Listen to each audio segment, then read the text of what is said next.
have dedicated almost 3 decades of my life to this profession. I absolutely believe in the importance of having police service in every community. That's Seattle Police Chief Carmen Best on Justice last week, just 2 days before she resigned from the Seattle Police Department.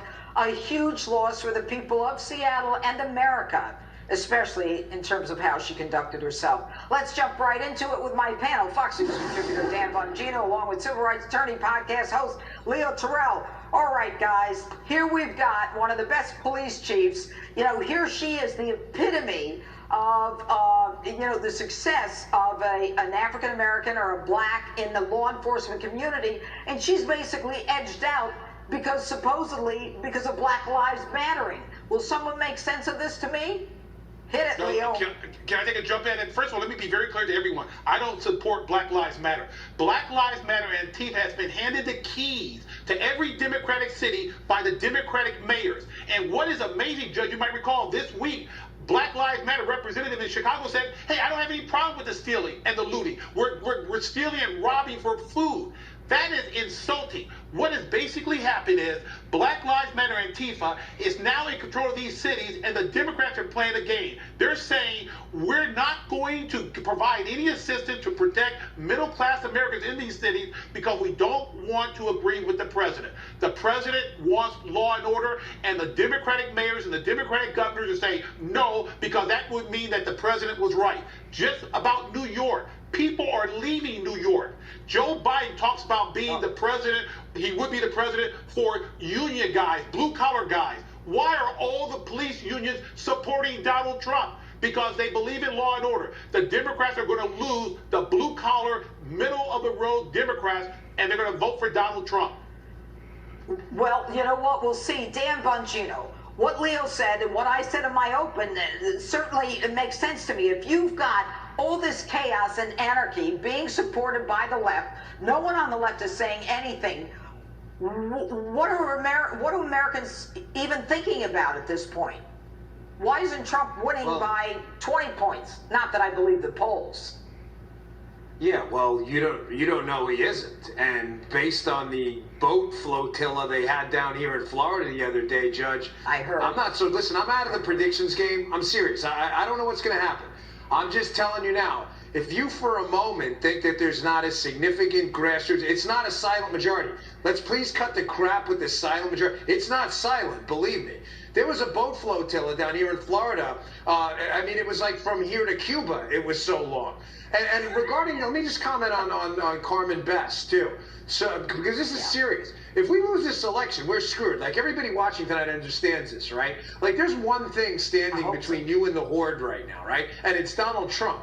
And people like Carmen Best, who is an excellent police chief in Seattle, are victims of the horde coming to you. All she did was try to police her city and dare, I'm being sarcastic, dare to suggest that you don't set up an independent chop zone in the middle of a free city. Oh my gosh, we got to get rid of her. And listen, none of this is going to change unless we have people who are willing to fight back against the triumvirate of stupid.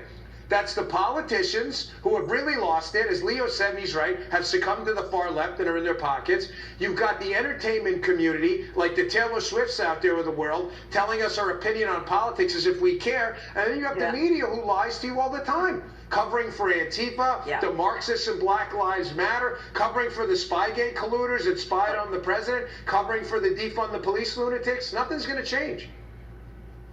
I agree. So, Leo, what do they gain? What do they gain? People look at this and they say, this is all, I haven't heard Joe Biden complain. I haven't heard Kamala Harris say anything. She's raising money to post bail for these looters. So what is the issue? I'll tell you right now, by the way, when you saw Kamala, when she got her acceptance speech, she said, Black Lives Matter. Wink, wink.